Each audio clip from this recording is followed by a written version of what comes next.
Good evening. The result of Bihar by-elections is also catching attention at the national level, sandwiched between the Maharashtra and Jharkhand electoral outcomes. On the four assembly elections, the NDA constituents have won three seats, and much attention is being paid to the nascent party launched by Prashant Kishor, the much famed electoral strategist. He has his party has figured almost on the third position mostly, or on the fourth position at one seat. Importantly, the NDA won three of the seats which were with the opposition parties previously. Joining me is senior journalist and political observer Shiv Pujan Jha, and he will talk about the bigger finer prints of the by-election verdict in Bihar. So, Mr. Jha, what is the first Thank takeout? you so much, Manish. Thank you so much, Manish, for inviting me to your show. And I think this is the apt time to be discussing on Prashant Kishor because I feel that he really had some kind of impact in this election.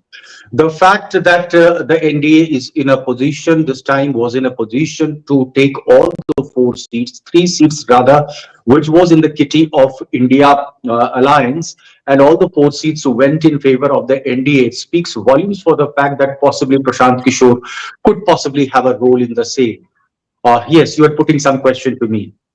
So basically, I'm asking you is that for 2 years, Prashant Kishor has been working very actively in Bihar. In fact, he has disassociated himself with the IPAC, and he is now basically a political person and came out with Padyatra in several parts of Bihar, 2 years of time. But the party that he has launched is just 1 year old, 1 month old. So is it too early to write him off, or we have to give him more time? I would agree with you. In fact, it's too early to write him off or to accept him as a formidable force in the state of Bihar. Now, remember that he did launch his Padyatra. He has covered approximately 18 districts in his Padyatra. He has vehemently been raising the issue of Parivarvad during his yatras, and possibly it did have some kind of direct connect with the people, primarily the voters in the Champaran belt, and he has traveled up to Kosi.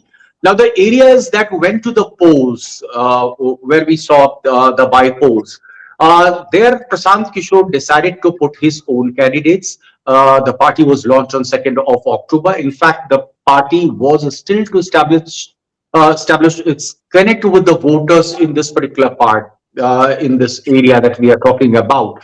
That could possibly be the reason why the results were not as per the expected lines of Prashant Kishore. But again, you actually put it that it is too early to write him off or to accept him as a formidable force.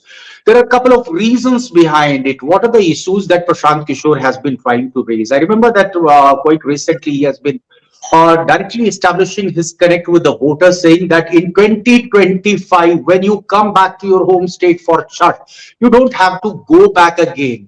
He's definitely pointing towards the rampant unemployment and the mass exodus which continues unabated.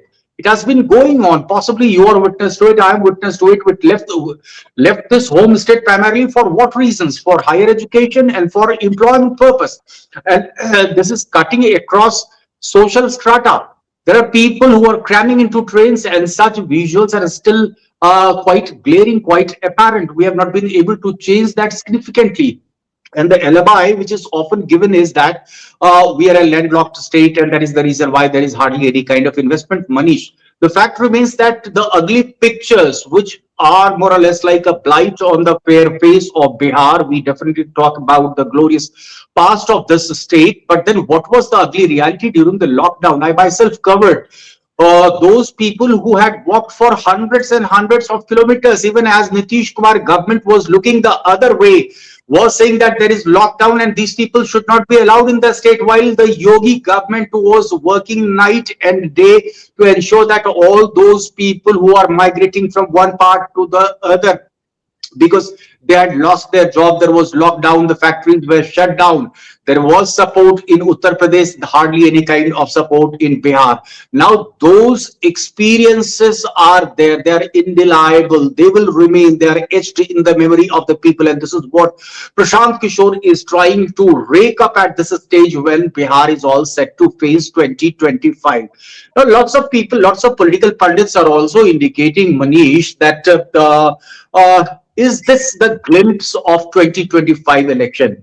I haven't seen the results of any by polls does have any kind of bearing or is indicative of the elections, the general elections. But then the fact remains that Prashant Kishor has already done the damage.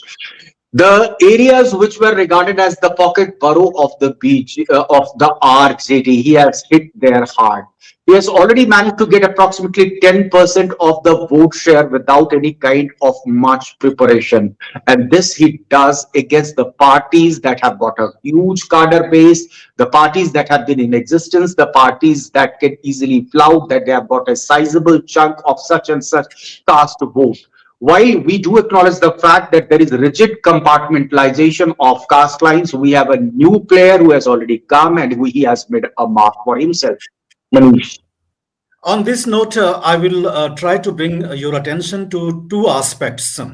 First is that he indeed got to 10% of the vote share in these four assembly seats, and that is inviting a tag of vote cutter for the mainstream parties of Bihar. That is number one. Number two is that people say that Bihar is not Delhi, that somebody who connects on issues of people's heart will get the traction in the people's minds, because Bihar, Uttar Pradesh, and Jharkhand basically are turfs of identity politics, and you have to be better aligned with the caste dynamics to get a space in the political space of these three states. What are your takeaways on those two aspects? Well, you see, Manish, way back in 2005, Nitish Kumar was in a position to carve a place for himself, and he has been the chief minister of the state now for 19 years, so almost. So he did go for social engineering, and he succeeded to a great extent. It was said that the MY equations, which possibly we saw the first erosion in that taking place in these by-elections, because there is a new factor, there is a new entry which has taken place as Jan Suraj. Now, will it magnify, will it replicate itself in 2025? I cannot say. There are two takeaways from the results. One, since he has been attacking on Parivarwad, we see the fate of Jagdanand Singh, the state president of the RJD, besides also the kind of results which came from Byelection. That was almost a pocket borough, right, of RJD, and the son could not win, son of Surendra Prasad Yadav. He has been ruling the roost almost for 30 years in that area, but the mere presence of Jan Suraj party played the spoilsport in that particular pocket. Now, having said that, you see that if Nitish Kumar was in a position to squeeze himself in that caste dynamics, in that rigid compartmentalization on caste lines, was in a position to wrest away certain voting certain votes in the favor of the JDU. Why can't Prashant Kishor do that? Prashant Kishor has meticulously been planning for various other people. I was covering UP elections in 2017, and at that point in time, there were lots of critics who were saying that UP ke chore slogan may not work.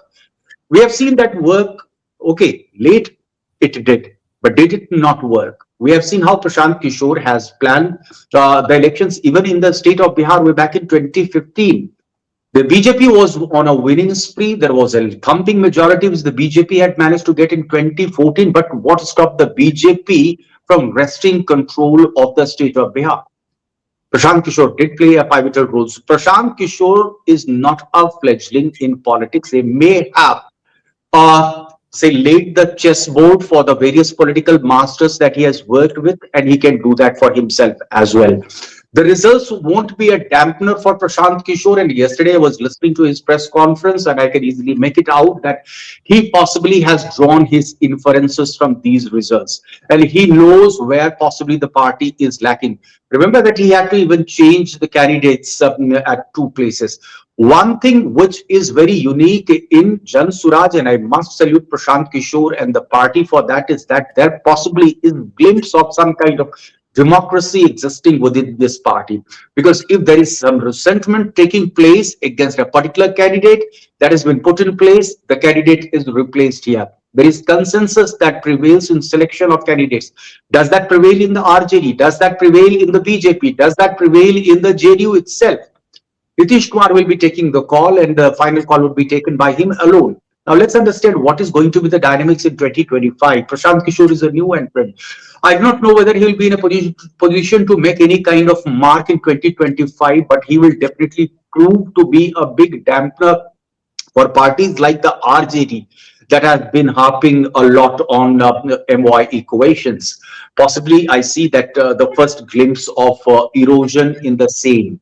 Okay, there would be more entrants gradually coming, but definitely Prashant Kishor needs to gird up his loins. There are areas that he needs to build a base. The Magadh area primarily, and the areas I'm talking about that went to the polls, they are the areas that have been left out by Prashant Kishor. And if he is in a position to establish a connect with the voters in the Kosi belt, or in the Champaran belt, it does not mean that he'll be in a position to echo the same kind of sentiment in Aurangabad or in Gaya or in the Magadh belt. So he has to do lots of padyatras in these areas as well and build a base for the party, the cadre base of the party. I know that over 1 lakh people have already joined the party, Manish. They have to be galvanized, then the preparation has to start right now.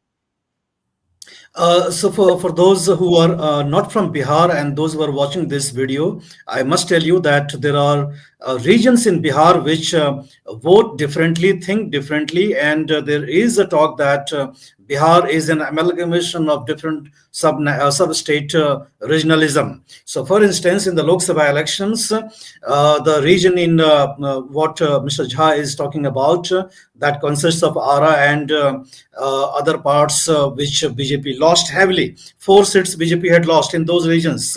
Otherwise, BJP had swept throughout Bihar. But I would like to ask you, Mr. Jha, that in Jharkhand, RJD won 4 seats, CPIML won 2 seats, but in Bihar, they lose all the seats, being so close, but different kind of votings. What's happening?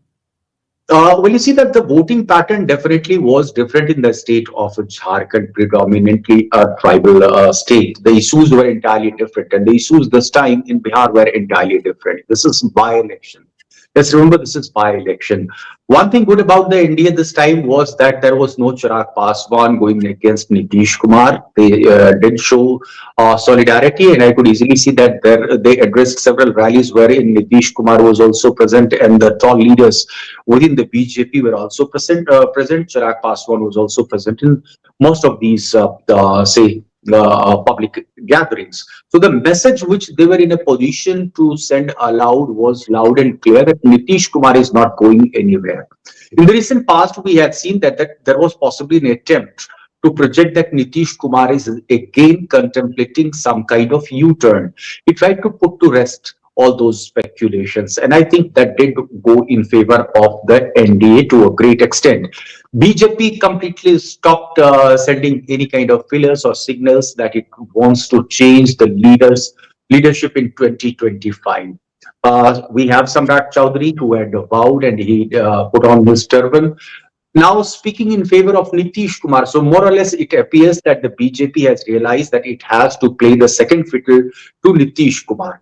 The equation is now pronounced loud and clear before the public that Nitish Kumar will be at the helm of affairs, largely because the BJP has failed miserably in developing local leadership that would match the stature of Nitish Kumar. That is point number 1. This so-called message which they were able to send of unity did go in favor of the NDA.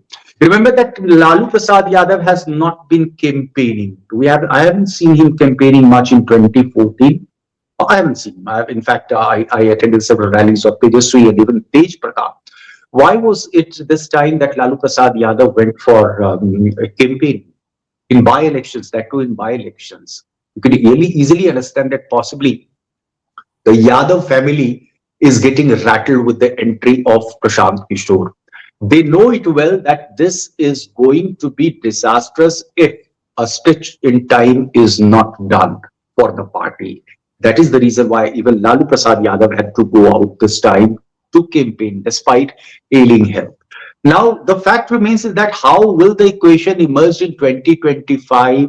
The RJD has vehemently been saying that Prashant Kishor or Jan Suraj is, say more or less, is playing to the gallery of the BJP itself. It remains to be seen. Prashant Kishor has been opposing it, but yes, his entry has made the contest quite interesting at this stage.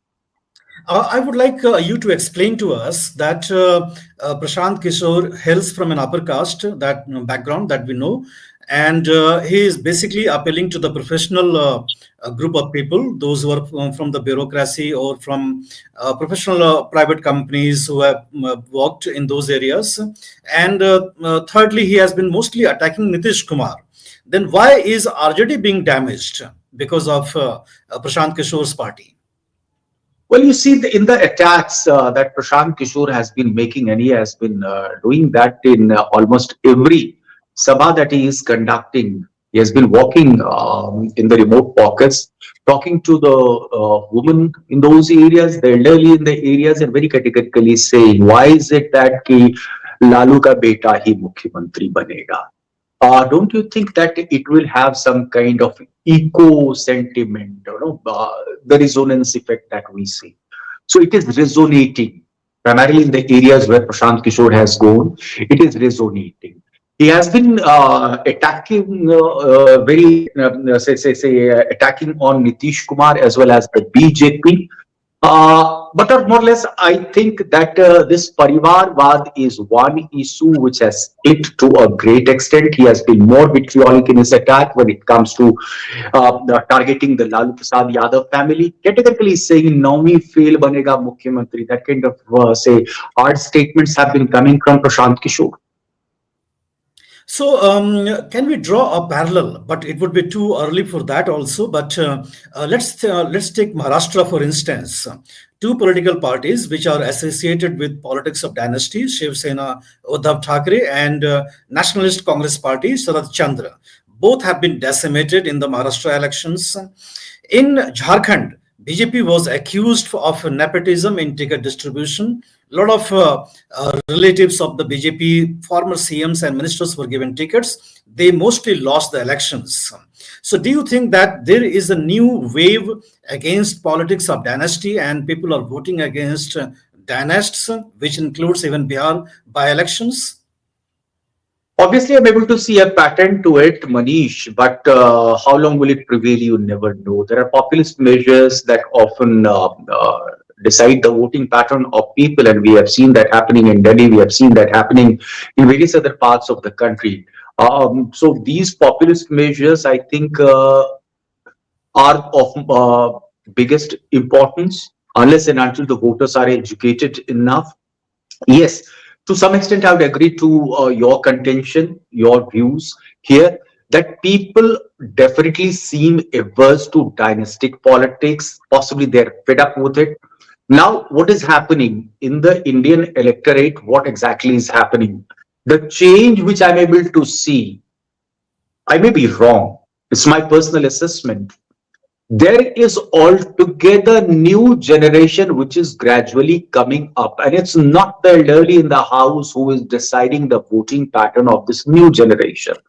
This new generation is totally hooked to the social media, and this new generation possibly are not that rigidly fragmented on caste lines.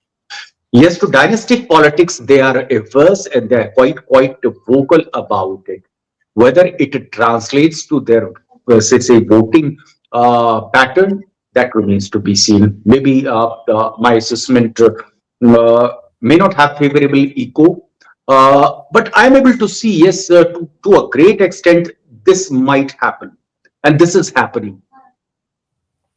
So Brian Adams' song, its time is changing. I suppose that is the way it goes like that, and we see that the social media, the alternative media, is also trumping over the mainstream media, and a lot of new signals are coming up in the elections.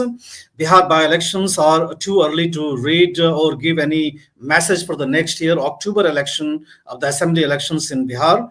But that would be too early, and we will have to wait for more cues. And on this note, we will wrap up the discussion. Mr. Shiv Pujan Jha gave us his deep insight in Bihar politics, and we'll be joining him more often in near future to talk about Bihar politics. Thank you so much, sir.